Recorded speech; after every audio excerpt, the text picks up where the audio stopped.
Здравейте на всички! Пореден епизод, ако може така да го наречем, на новините в 60 секунди на живо. Радвам се на всички, които ще успеят да се присъединят, а на тези, които не могат, разбира се, съдържанието може да се гледа на запис, ще бъде качено в YouTube канала, така че благодаря ви. Изчакваме само още 20-30 секунди, ако се включи някой друг, и продължаваме.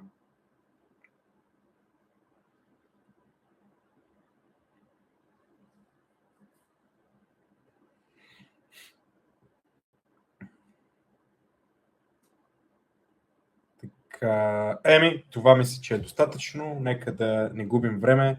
Все пак е неделя, почивен ден. Утре, предполагам, голяма част от нас и от зрителите, от всички нас ще бъдат на работа, така че нека да продължим.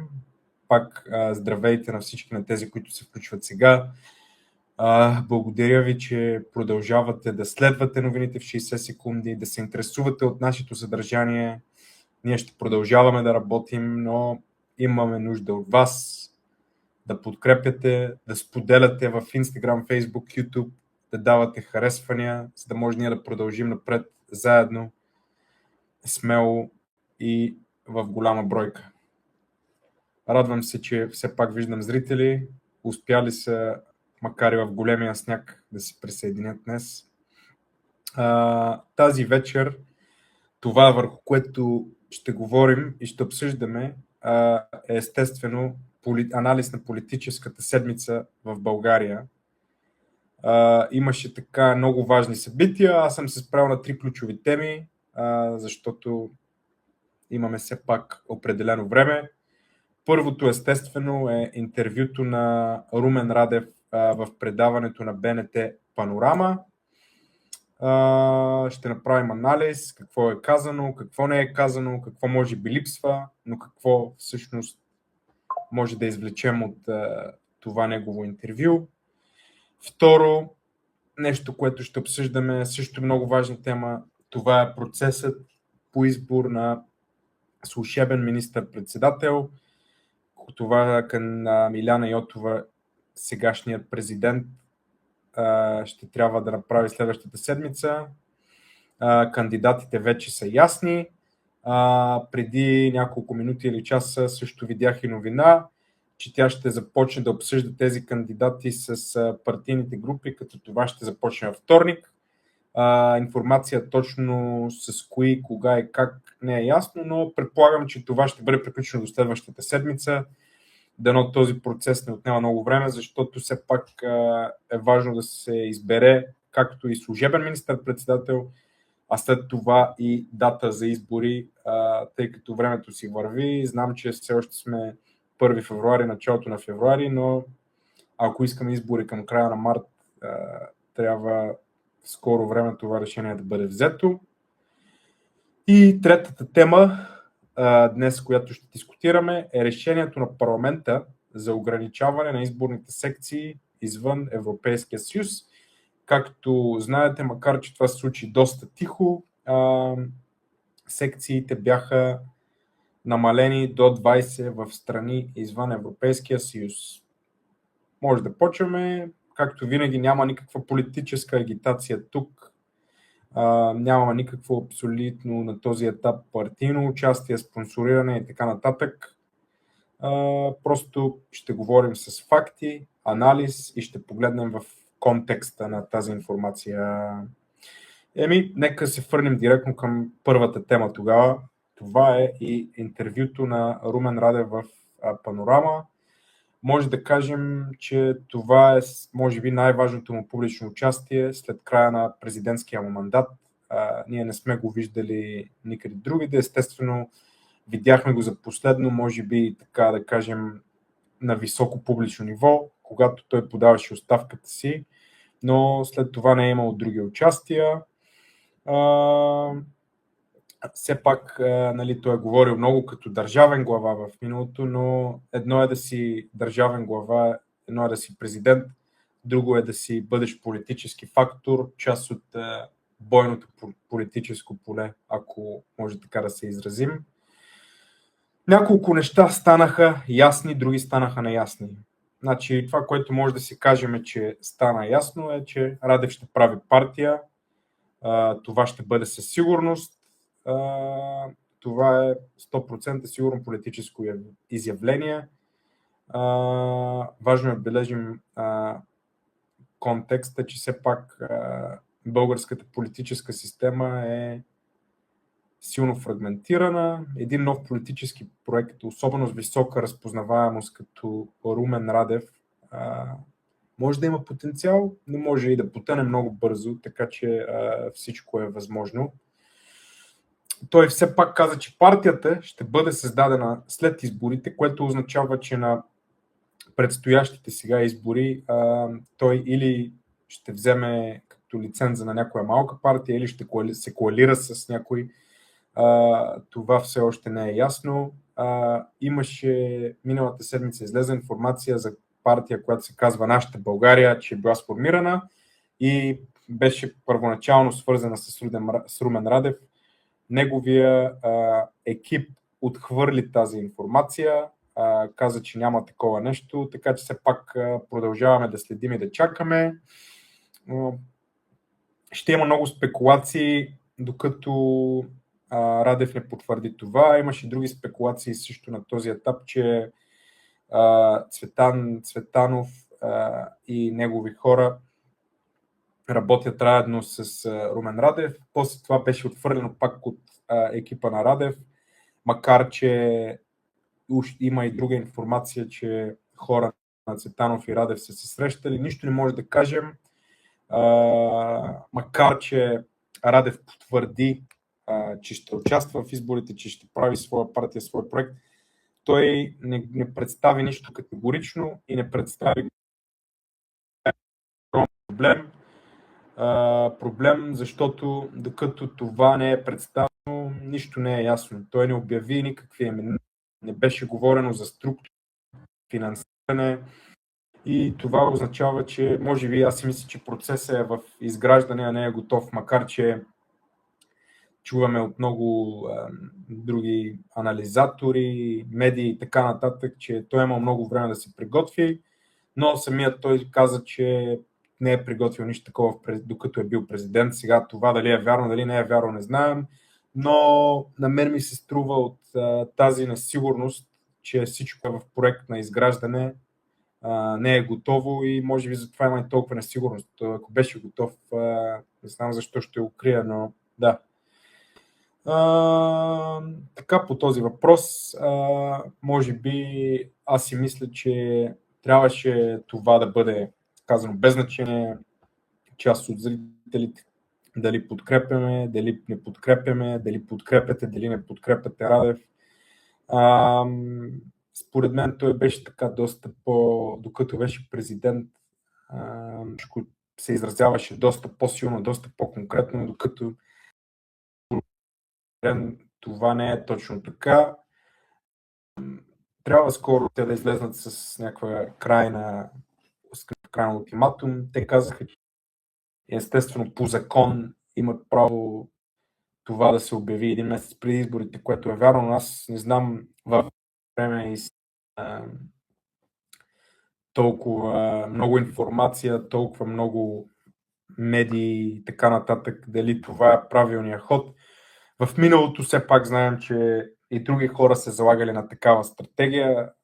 Например, ако се върнем по времето на Симеон Сакскобургготски, на царя, тогава може би така се е държало на мълчанието и като това държи може би някак си хората в някакъв вид такава интересна тайна или чудо, но аз пак казвам, на този момент нещата се движат много бързо, както виждаме решения политически се взимат всяка седмица големи, нова информация излиза, нови видеа, нови текстове, нови медии, така че аз не мисля, че може би това е най-правилното решение, но все пак съм сигурен, че екипа на Радев си е направил своя анализ, своята подготовка и те знаят най-добре в тази ситуация. Да се върнем сега за някои от нещата, които той говореше по време на интервюто. Каза, че няма да се вдигат данъците. Това, нали, е силно послание, все пак това е нещо по-конкретно. Адресира директно страховете на работещите хора, на малкия, може би среден бизнес. Не навлезна в детайли Радев обаче как нали, ще се компенсират бюджетните нужди. Да, очерта, че това ще се направи, но не, като пак тук има липса на детайли. Аз не знам и коя друга партия е казвала, че ще увеличава това, но по принцип конкретиката пак липсеше в този случай. Звучи като нещо, което голяма част от нас и от българския народ иска да чуят, но липсва планът и самата програма на това как ще стане, което все пак ние се надявам, че очакваме и всички искат да чуят това нещо. По темата за еврозоната, така Радев пак доста внимателно се изказа и както и сега, така и при неговата оставка. Той не отрича членството, казва, че нали, там бъдещето все пак на България е в Европа. Аз оставам с впечатление, че е доста така набалансирано нивото обаче. Но да, нямаше пак някаква точно конкретика от това. Въпросът беше, че България е европейска нали, държава. Трябва да продължи участието си, може там. Той не е поставил, между другото, и под въпрос членството на България в Европейския съюз и НАТО. Но поставя, може би, някои от нещата, които се решават, които се обсъждат, които стават там, на вътрешен дебат, което е хубаво, защото знаем, че е имало доста ситуации, в които тези външни решения са ставали без вътрешен дебат, което според мен това е грешно. Те двете неща са свързани. Вътрешната политика е свързана с външната може би на по-малко ниво, но пак и тя е свързана с вътрешната, така че да. Но за сега, което пак може да кажем нещо, макар че и това е другото нещо, нали, Радев след като беше питан дали стои в ляво, в дясно, в център, той не даде отговор. На мен ми се струва така доста, че се позиционира на този момент доста центристко, като може би умерен суверенист, не антиевропейски, но не и безкритично прозападен, което, нали, това не е лошо нещо да се критикуват и да се обсъждат и двете страни.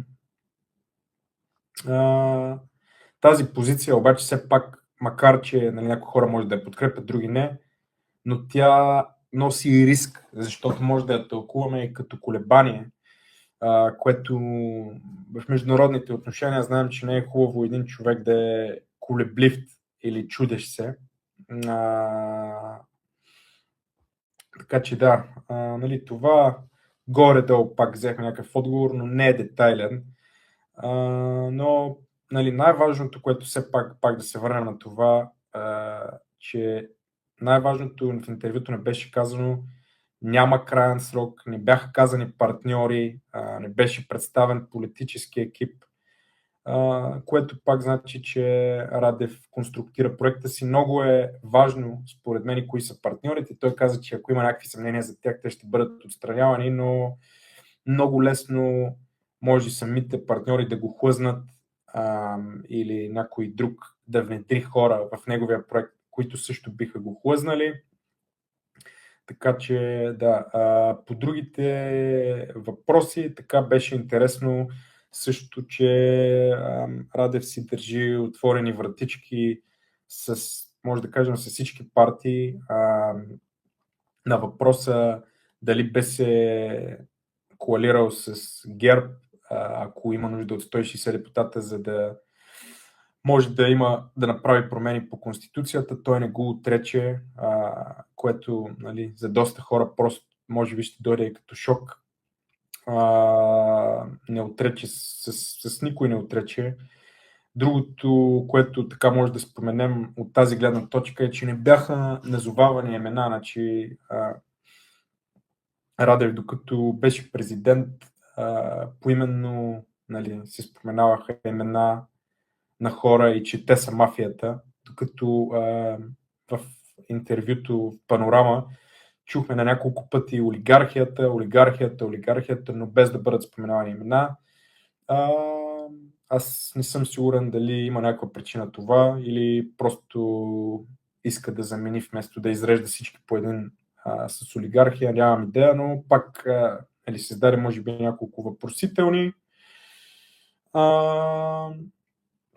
Но трябва да се има в предвид и може би Радев и екипа му трябва да имат предвид, че президентството, те го знаят, предполагам много добре, е съвсем различно от калната политическа игра, ако може така да я наречем, която се случва в парламента и на партийно ниво в България. Това са две съвсем различни позиции, две са съвсем различни институции.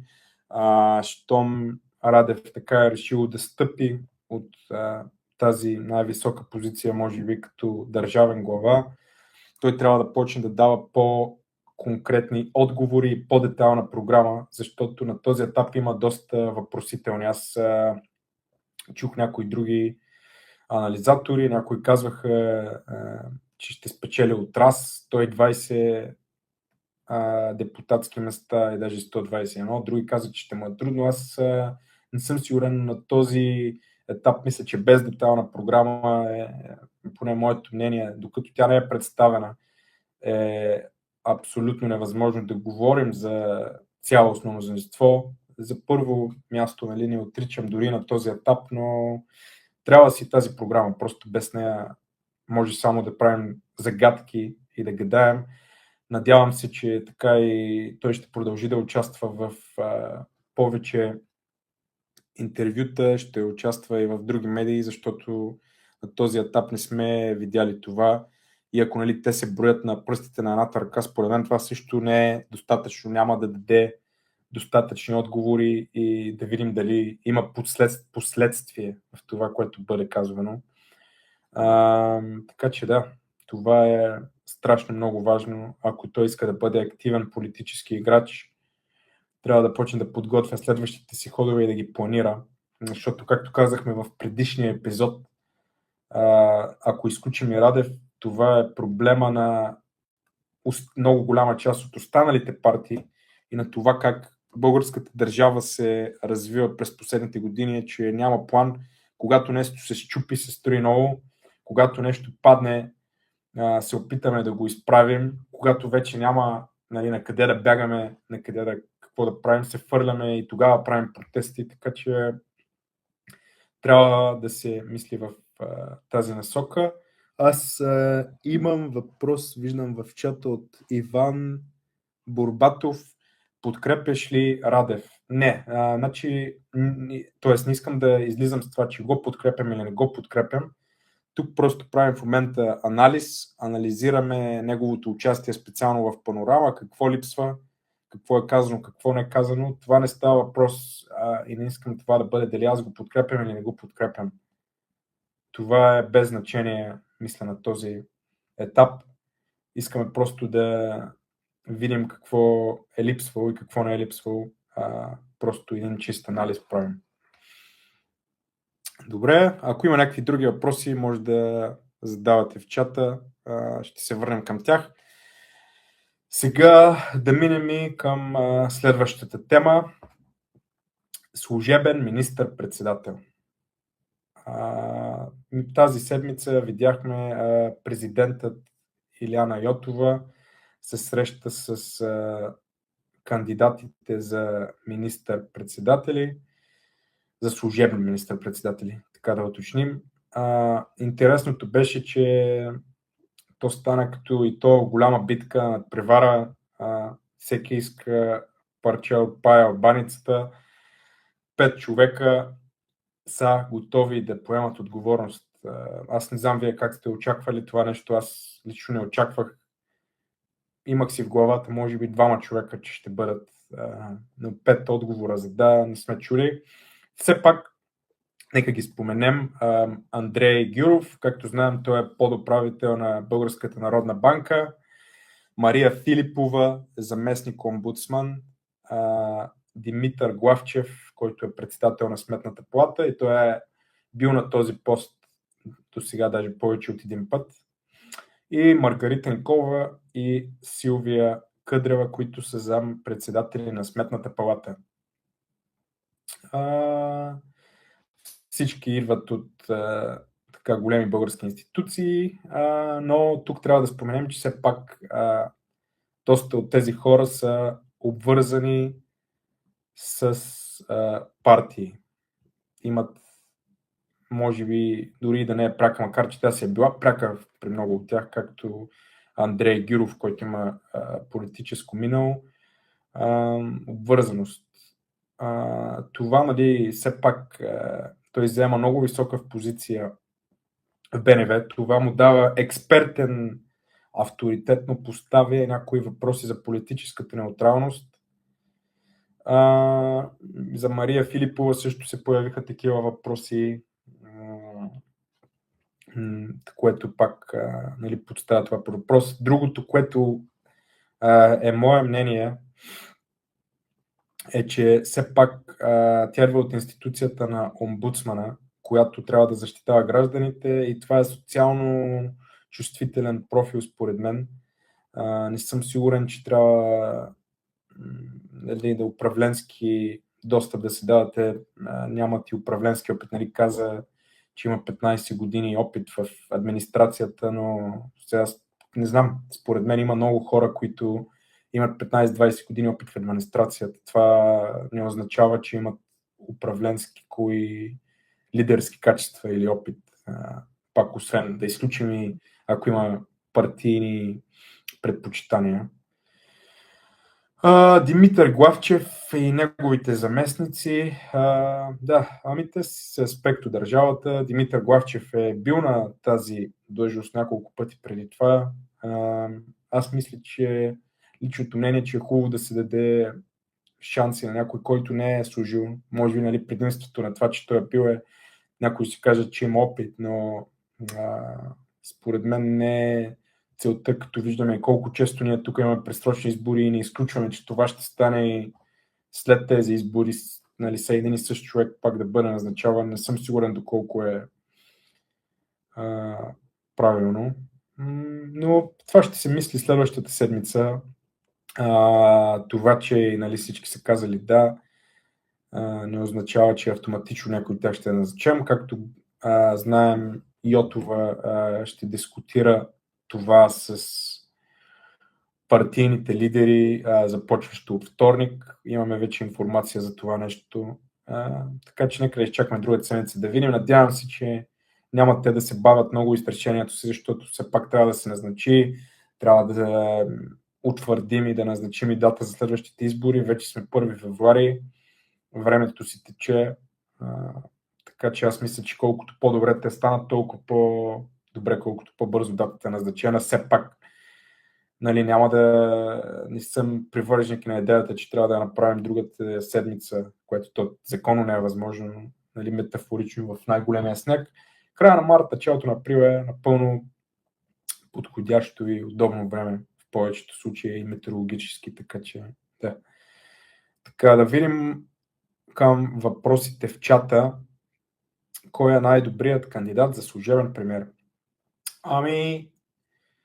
Не знам, това ще го оставя на зрителите. Според мен трябва да е някой, който не е заемал тази позиция до сега, макар че някои хора говорят за опит. И по възможност да не е нали, човек, който е бил политически обвързан или поне е обвързан политически с част от партиите, които са управлявали дълго време в България, но това е лично мое мнение. Оставям на вас и на зрителите сами да си реши този въпрос. Аз не искам на никой да казвам кой е правилният избор и кой трябва да бъде гласуван и кой да не бъде гласуван, така че да. Това за тази тема пак ще говорим другата седмица, след като са минали консултациите с партиите. Нека да минем вече към третата тема за тази вечер.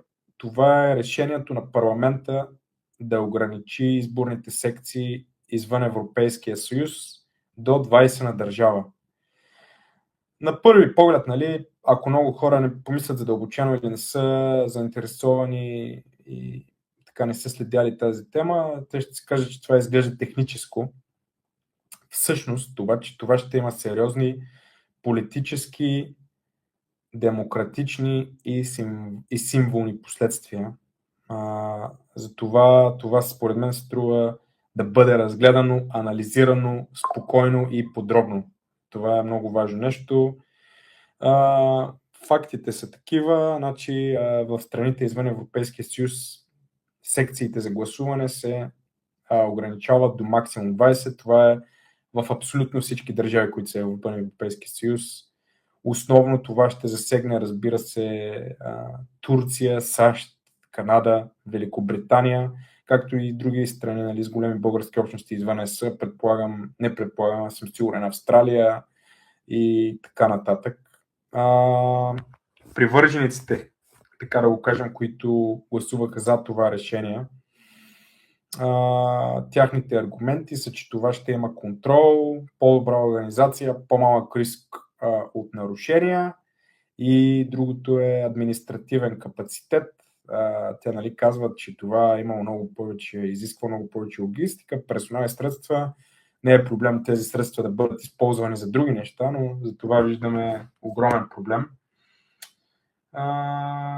И другото е, че трябвало да се изравнат условията, ако те са извън Европейския съюз, да нямат чак толкова голямо влияние, колкото имат тези в страната и в Европейския съюз. Нали, това са аргументите. Аз мисля, че основните аргументи всъщност не на хартия, реално са други. Просто част от партиите изпитват страх от това, че хората извън Европейския съюз в определените държави няма да изберат точно, не гласуват на първо, на второ място и така нататък, точно за партиите, които приеха това нещо. Но така, все пак да видим, освен това, защо това нещо е много опасно, всеки би трябвало да има правото на глас. Българските граждани, които са извън страната, те имат същото конституционно право да гласуват, както тези в България. Тяхният глас, според мен, не трябва да е по-малко важен. Както знаем, това ще доведе до демотивация. Хората, примерно, които са, да речем, за пример, в Великобритания или в САЩ, нека да конкретен пример Великобритания, примерно да кажем, поради това няма, примерно, да има секция. Това не е, нали, сигурно, това е моя, просто давам ви го като пример. Да речем, секцията в Абърдин няма да съществува, ще има само в Глазго и в Единбург. Ако някой си е правил проучване да види колко са цените на билетите в Великобритания за влак и отделно, примерно от Абърдин до Глазго, 1 час, час и половина път в едната, час и половина път в другата посока, час там около 4 часа за път, нали, 50 примерно паунда, да речем в този случай за билет.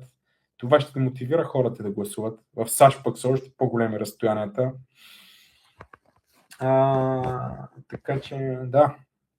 Другото, което може да отблъсне хората е, това е някакъв вид политическо послание все едно, което им казва, че тяхният глас е по-малко желан, защото те са в чужбина. Нека не забравяме, че тия хора, много от тях не са отишли в чужбина, защото те не обичат България. Те са отишли, защото са били принудени финансово да го направят. Така че това трябва да бъде в главите ни по всяко време, когато мислим за този въпрос. Много от тези хора всъщност те допринасят много за България, финансово и за икономиката, изпращат средства, поддържат семейни връзки, купуват жилища. Май дори да не правят това, те може да искат просто да участват в демократичния процес, което трябва да е, според мен, еднакво за всички, но да. Това е, решението е взето вече. Може би ще има по-малко, със сигурност ще има по-малко от гласове от извън Европейския съюз поради това решение. Но така, Има въпрос, виждам преди да продължим в чата, в YouTube. Това решение за секциите извън Европейския съюз, дали е законно? Ами то законно зависи, нали, как го гледаме. Да, законно на хартия и чисто законно, така да го кажем, да. Но за законността и демократичния ефект, както знаем, те не винаги съвпадат. Това, че е законно на хартия, също не значи, че е морално и демократично е законно, но да. Нали, това е все пак една тема от седмицата. И така, преди да приключим, кратко обобщение на всичко. 3 различни теми тази вечер разгледахме. Интервюто на Радев, процеса по избора на премиер, служебен и решението за намаляване на секциите изборни извън Европейския съюз. Те са отделни събития, но всъщност имат свързаност, показват едно нещо, че българската държава е в момент на преход и несигурност. Радев прави този политически проект, защото съществуващите партии не успяват да възстановят доверието, търси служебен премиер от институции, защото партийната система е изчерпана като авторитет и се ограничават изборите извън Европейския съюз, защото системата се страхува може би от непредсказуем вод. Общия знаменател е недоверието, недоверие между институции, хора, недоверие вътре в самата политическа система. И тук идва най-важният въпрос: дали тези процеси ще доведат до стабилизация или просто ще задълбочат дистанцията. Отговорът зависи само от политиците, от нас зависи да следим, да участваме, да задаваме въпроси, да бъдем отговорни и така. Благодаря ви, че бяхте тук. Продължаваме с нашите ежедневни съдържания в Facebook, Instagram. Моля ви, ако не сте харесали, последвали страниците в Facebook и Instagram, новините в 60 секунди. Натиснете follow бутона, харесвайте, споделяйте и другата седмица пак ще се видим за следващия лайв или на български език на живо. Благодаря, лека вечер, чао, чао.